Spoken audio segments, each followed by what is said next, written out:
Okay, this seems relevant given the current fires in Hawaii at the moment, which it seems are not perhaps totally natural. Maybe they were, if not made happen, they were caused to happen through a sort of deliberate build-up of incompetence. Maybe whatever did happen was made worse by a lack of action or reaction to it, timely reaction. And maybe there's some kind of foul play with regards to making the cleanup operation or rebuilding more expensive and onerous for those involved. How does the White House respond to critics who have suggested that the president should not have been vacationing at the beach over the weekend as the Maui crisis became the worst wildfire in a century? So a couple of things, and I've said this multiple times. The president... She said it multiple times now, and we haven't been paying attention, so, we better get it through our thick heads this time. ...is certainly deeply concerned about... I shouldn't have interrupted her there because she wanted to let us know that the president is certainly deeply concerned. Let's go back now and not interrupt John Pierre, whatever. As the Maui crisis became the worst wildfire in a century. So a couple of things, and I've said this multiple times. The president is certainly deeply concerned about... I mean, look how guilty she looks. Look over at her as if to sort of say, like, do you believe me?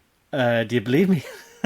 Look at the face. A couple of things, and I've said this multiple times. Multiple times. Well, she has now because I keep going back on it. Certainly deeply concerned about Deeply about concerned. people in Maui, to the point where he has mobilized a whole of government approach. A whole of government approach. Because that's been the problem all along. We haven't had the full thrust of the government. You like the whole government right up in you. You don't want just a partial government. All right, I'll stop being, a little bit too rude. Let's move on. As he has done many times to deal with these wildfires in Hawaii from the beginning. You've heard directly from the administrator. Yeah, from the beginning. Oh, we've heard directly from the administrator. Blah, blah, blah, blah, blah. Whatever. Okay? Maybe I'll just let it play to the end.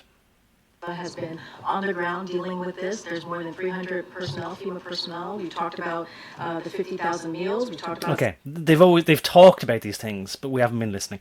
Whatever. Let's just move on. And by the way, I mean, in 2023 there, look at what this idiot woman is still wearing on her face. A builder's dust mask. That's what she's wearing, a builder's dust mask. It's insane. I want to let people know in the future that this is insane. We always thought it was insane. Even the people who pretended to believe in it, they know it's insane too. But at some point, maybe I didn't realise it was always this way, but nobody ever wants to admit that they could possibly ever been wrong, mistaken, in poor judgment about anything. So they'd rather look like an idiot as long as everybody else is doing it. And that's why they were so keen to make sure everybody else is doing it, because then that way they're not alone. And if everyone's doing it, it can't be silly, can it? It's like the fox who cut off his tail. Anyway, that's not what I intended to talk about. This whole of government approach, right? I didn't even want to talk about these wildfires because I'm not a current affairs sort of a person, right? I want to look back on things when the dust has had time to settle. But FDR might have been somebody else who used a whole of government approach, right? That's really what I want to get into here. Now, maybe this is old news to a lot of people, but even if so, I think that it's worth repeating. And I wish that I had been informed about this. As part of a coming of age thing, I would have liked to have been informed about all these things around the same time as when I was told, yeah, Santa Claus doesn't exist. I wish it had been explained to me what the situation really was here on Earth, and there is such a thing as normalcy bias. In other words, whatever things seem to be when we're born, whatever technology we have, whatever ideas we have about the world, malformed ideas or presumed ideas or assumed ideas, based on the little we know about our own town and family and growing up with people in the same school as us. Whatever we then think that we know about the world based on very limited experience, it basically allows people like me who were very naive to assume that people by and large are good and that whatever has happened in the past is done and dusted, over with, and has no bearing on our lives. Whereas it takes a while until maybe a lot of you, like me, have come to the realization, horrifically and perhaps gradually, but there's been sort of moments of horrific revelation where you kind of go, oh my God, does everybody know about this? Does anybody else know about this? And one of the many things is, Pearl Harbor, which was never explained to me. And whatever they mentioned to me about it in history, maybe, I'll have to say partially all of it must have been my fault, that I thought of all these incidents as being completely irrelevant to anything that might pertain to my life. Because it all just happened in the black and white days with old men who are now dead and buried. So what difference, as Hillary Clinton would say, at this point does it make? Well, it makes a heck of a lot of difference, because all of these incidents and accidents, in inverted commas, serve as waypoints along a very long trajectory that span much longer than one individual's lifespan. There is a plan.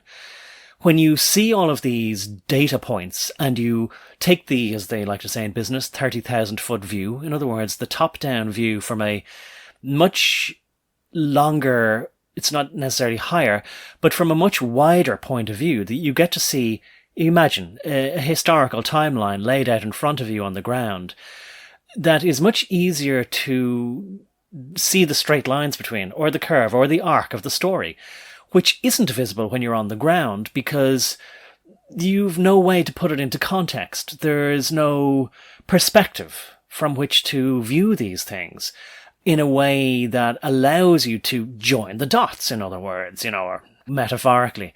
But join the dots means to put it all together and see the big picture. I wish that somebody had told me, oh, listen, I don't know if you know this, and I know it's horrific, and I don't wish to upset you, but, you're old enough now where you need to understand a few things about the world. And the world isn't just a happy place.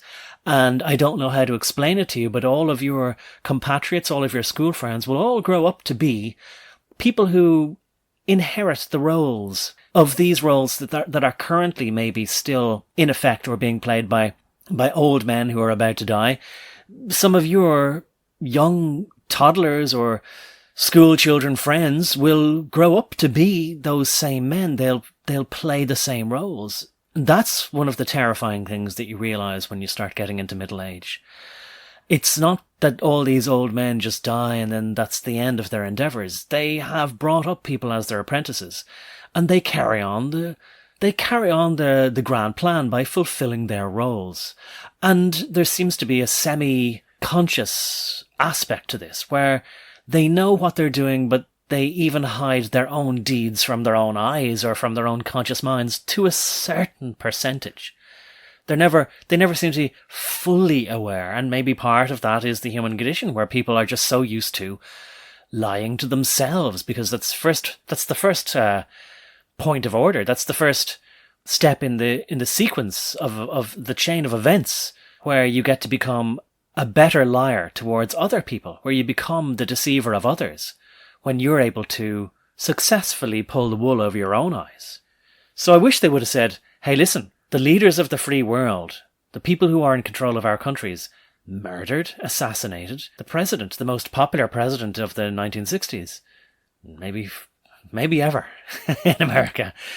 And they murdered him in broad daylight, and we think the whole thing was highly suspicious, and we think somebody was scapegoated and it was a sort of lead us all up a merry path, or on a merry dance up the garden path, and then say, right, that's done and dusted, nobody needs to look into that anymore, and if anybody does, they're crazy.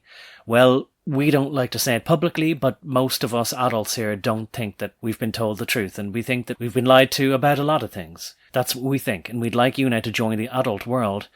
And if they're going to pass on the mantle to their apprentices, we'd like you to become an apprentice of ours. We'd like to tell you the truth from now on, so that you can put away those childish things and become an adult, and not have arrested development, and not develop chronic naivety, where you continue to assume that everything is done for the best of possible intentions, and they only just want to make our world and our lives as comfortable and as easy as possible, because it all stems from the kindness of their hearts. No.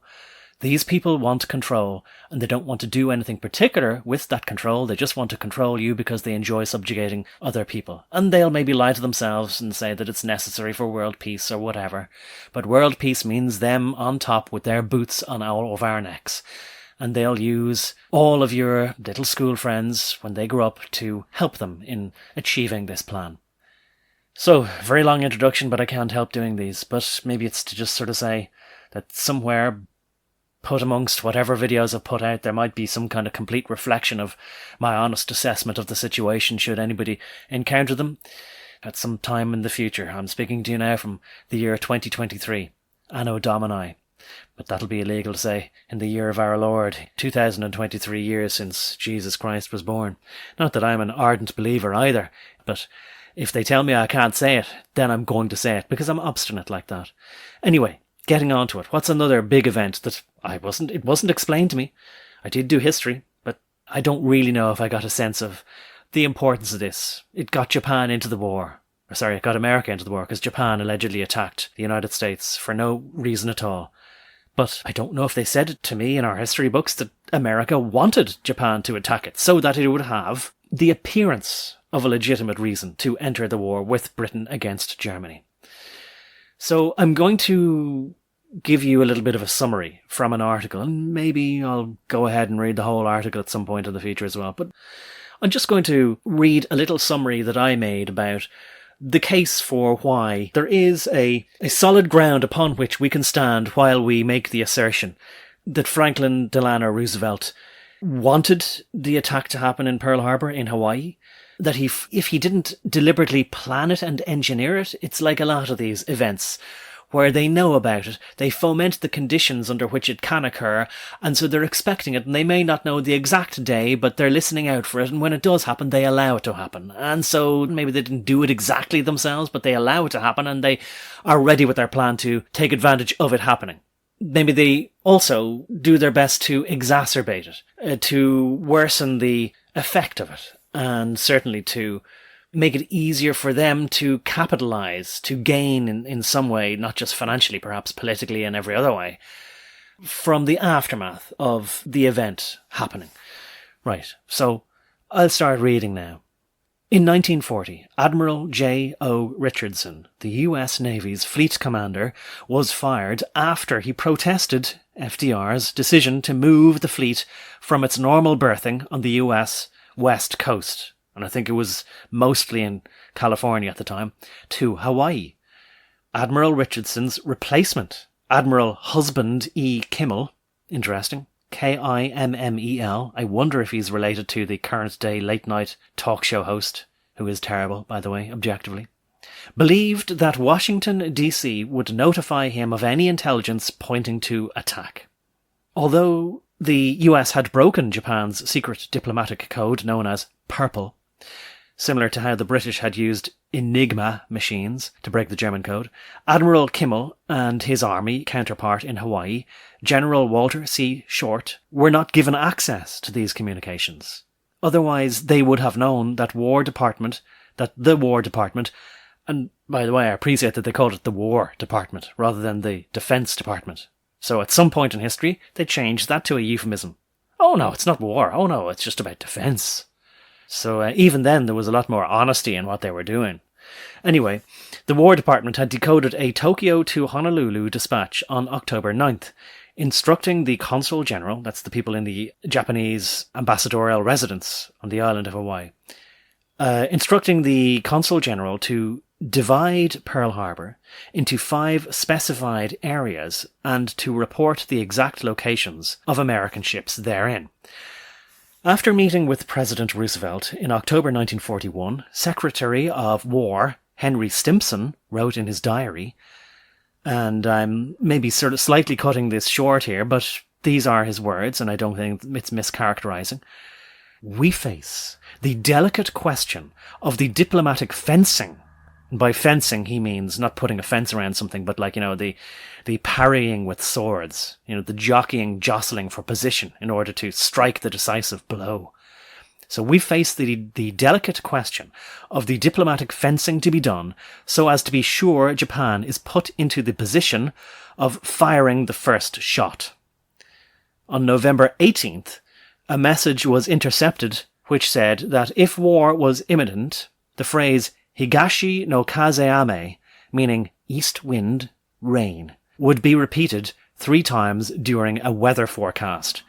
East wind signified the United States, and rain signified diplomatic split So, in effect, war.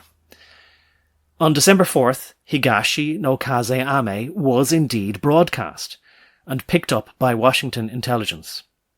But Admiral Kimmel and General Short were not informed of this. And so, to me, that's exactly the kind of thing that now they'd sort of say, oh, it was a calamity of errors. Nobody could have foreseen it. And there just so happened to be a breakdown in communications at the time. Oh, the telegraph machine happened not to be working. Otherwise, of course, we would have informed them on the island. Blah, blah, blah, blah, blah. And it's all so mighty inconvenient or convenient, depending on which side of the political, not aisle exactly, but sort of circle, the inner circle or outer circle you're standing on. And I thought that I had written this earlier in my summarization, but I'd put it in a post before. I really haven't looked into his life history much, but he was the admiral prior to the US fleet being moved, Admiral Richardson. So he was fired for basically contradicting or protesting and telling Franklin Delano Roosevelt, oh, that's a bad idea, I wouldn't advise that. So FDR, I suppose, in his capacity as Commander-in-Chief said, you don't, in this army, in any army, contradict the orders of your superior. So you're gone. You're discharged. And he was replaced with somebody else. I mean, it begs the question, if that's the case, is it still the case? And if so, why didn't Donald Trump say, see that General Milley there guy, I don't like him, and I'm going to dismiss him? Or give him an order that he would refuse, and then say, now I can legitimately dismiss you, legally or whatever, I don't know, but maybe he feels like, oh, well, I don't play dirty like that. I don't know. I have no idea, but it just begs the question. And then when he's starting to cogitate on that, really, if I'm to take any of this as legitimate, it's not all just one stupid movie that I'm living in with a plot that, if it was in the cinema, in a theatre, you would sort of say, I can't tolerate this level of having to suspend my disbelief. I'm going to walk out of the cinema. You guys know what this represents? Tell us, sir. Maybe it's the calm before the storm. What's the storm? Could be the calm before the storm. What storm We have the world's great military people in this room, I will tell you that. And we're going to have a great evening. Thank you all for coming. What storm, Mr. President? You'll find out. Unfortunately, this cinema isn't as easy to walk out of. Maybe, as I say, this is old news to you, but if you're like me, the more you know, the more you learn, the more you realize you don't know and you didn't know, and you're still coming to terms with and coming to grips with how naive and ignorant I was. And there's still a lot of things that I know that in my 20s or 30s, or maybe in my teens as well, I just sort of said, yeah, someday I'll look into all that. I'm sure it's not important. But even though it's further and further now back in the mists of time, because we now know that these people are serious, like that they genuinely are rewriting history, just like in 1984, that I kind of sometimes feel like, oh God, I've wasted all my time, and I should be leaving messages in a bottle, right, in a digital bottle for somebody to find at some point in the future, and sort of say, oh, okay, so at least somebody else out there like me isn't mental. And it is that everybody else is basically don't know, don't care, and just think that you're crazy if you look into anything. If the party believes that something is important for you to know, they'll let you know through whatever chip that you have in your brain now. What'll I say to end this off?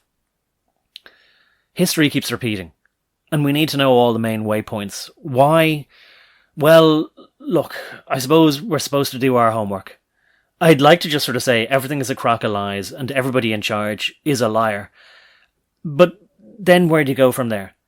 Can't do anything to remove them from power, and anyway, all the people around us are really quite happy with it all. They're happy in their ignorance and they're happy in their subservience.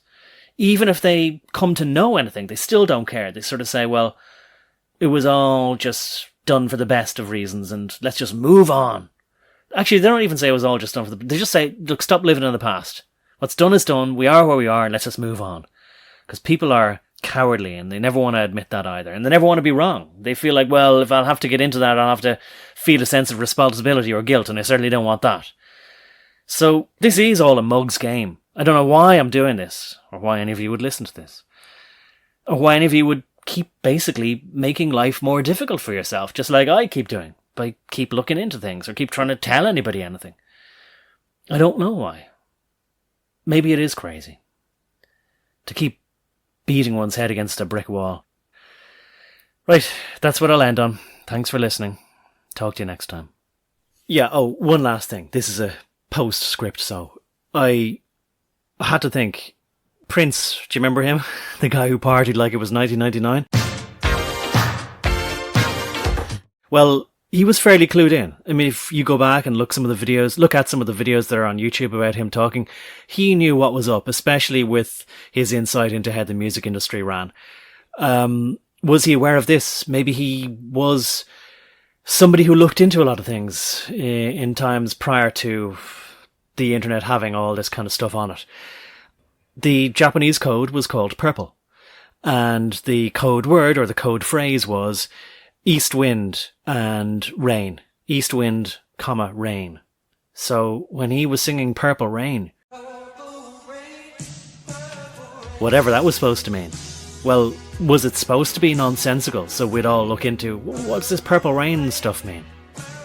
I'd be prepared to stake a significant amount of money that it was a nod to those in the know and those who want to be in the know. So maybe that's the way to do it. If you want somebody to look into something, well, it didn't work for me, but you have to package things into small boxes. Look into Purple Rain. Maybe that's what I'll call this. Okay, cheers again. Okay, I'll have to do a final thought. Here's what Prince said himself about his Purple Rain song. He explained the meaning as follows in some interview. When there's blood in the sky, red and blue equals purple.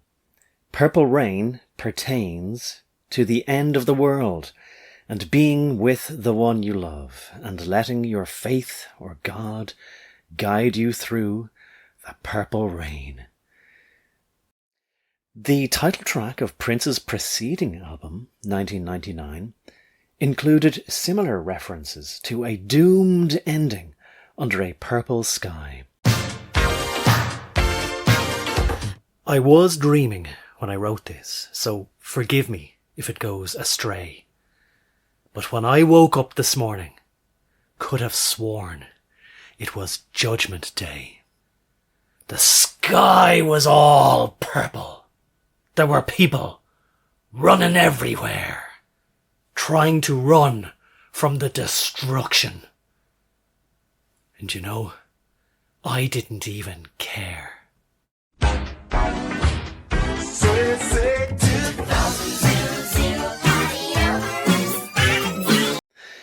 The name for the song originates from the 1972 song Ventura Highway by the band America. Well, listen, I love that song. It makes me nostalgic for a time before I was even born, in a place I hardly know. Strange, isn't it? Wishing on a falling star, waiting for the early train. Sorry boy, but I've been hit by purple rain. Oh, come on, Joe, you can always change your name. Thanks a lot, son, just the same. Ventura Highway in the sunshine, where the days are longer, the nights are stronger than... Let's just read a little bit about a interview in an article by a publication, maybe it's a magazine as well as online, called American Songwriter. The Craft Music is its subtitle. So he says, he sort of acknowledges that Prince might have got the Purple Rain term from his song Ventura Highway. I love that song, as I say, but I didn't remember that he had Purple Rain in the lyrics, and indeed he does. I might see if I'm brave enough to try singing it later anyway, but here's what it says in the article. Like that famous horse nobody named, this one has Joe leading to the inevitable question, what's with that guy? Not to mention those alligator lizards up in the air. And of course, the first appearance of Purple Rain in a song, written when Prince was all of 14. Did Prince discover Purple Rain in Ventura Highway? Where else? We've been wondering about this stuff for years, I think he means to say. Dewey's used to it, of course, and patiently answered all of our questions. Afterwards, we spoke about another enigmatic Dewey classic, Tin Man. So, let's skip on a little bit here. It says, there's that line, getting hit by purple rain. Getting hit by purple rain. People always ask me if Prince took that from me. I have no knowledge of him taking it from me, but it's possible. I had written it before Prince broke, so who knows? I never met Prince, unfortunately, but I'd like to think that I inspired him. In the song, getting hit by a purple rain is the excuse that the old man gives for not going on the adventure. To me, it meant something happened to that guy. To this guy that wasn't good. Possibly this guy had a psychedelic experience and didn't want to go. It was some revelation that told him to stay there. It could be depression, the purple rain. Instead of having a blue feeling, it's a purple feeling. The free wind blowing through your hair is referencing the freedom we felt here. I always thought of that as a motorcyclist, like Easy Riser. Easy Rider, I think he means to say. Maybe he means easy riser if it's a wind. The free winds blowing through your hair. Before the helmet laws. Yeah, back before everything was all health and safety. Just, because the government cares about it so much. Get a chopper. The lines Ventura Highway in the sunshine. The days are longer, the nights are stronger than moonshine. Were some of my favourite lines, mine too. Because it fit together like a great puzzle, rhyming-wise. And the nights are stronger than moonshine. Moonshine is a brew. Anyway, look, I'm getting into reading the article too much. Moving on to something that wasn't the original topic. But there you go. I felt like I had to include that in the end. Purple Rain. So it often feels like the artists themselves don't even really fully know, or if they do, don't care to explain, or if they ever knew, they've forgotten really by the time some musical journalist asks them, like, what does this purple rain mean anyway? But I felt like I had to include it. Otherwise it might be very incomplete that I hadn't bothered to go at least and see what these artists who brought the phrase into more contemporary pop culture, what they thought that it meant. None of them seemed to be saying, well, I wanted to give a nod and a wink to, something to do with Pearl Harbor and the Japanese code to bomb the ships there and help Roosevelt get into the war through the back door. Right, I'll leave it at that again, finally. And thanks for listening. Bye for now. Waiting for the early train. Sorry, boy, but I've been hit by purple rain. Oh, come on, Joe. You can always change your name. Thanks a lot, son, just the same. Ventura Highway